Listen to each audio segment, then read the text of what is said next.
Hello, hello. Bisitahin natin yung farm kahit hindi pa masyadong puno. Yung iba may mga buds na yung iba pwedeng i-harvest. Tapos ito, wala pa. Kakababa pa lang kaya ganyan. Wala pa, oh. Pero dito, meron na. Tig-isa-isa. Yung dito sa may first ito, first and second, may mga malalaki na kasi medyo matagal na sila. Yan, yung buds. Yan. Yan, yung iba talagang i-harvest na yan. Kasi hindi pwedeng matagalan dyan. Gagaan siya. Ito. O, diba ha? Yan.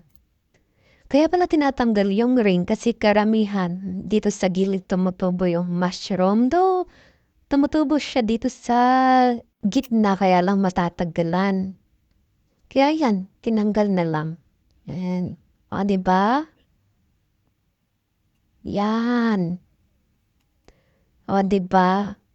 Itong isa, ganda. Sa kabila, ito. May mga buds na rin. Ito na mga old bugs namin. Yan.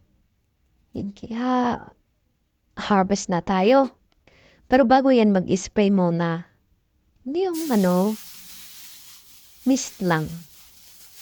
Viv. Yan, ganyan.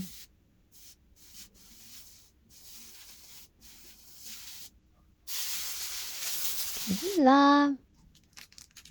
Tara, harvest tayo. Ganyan lang. Yan.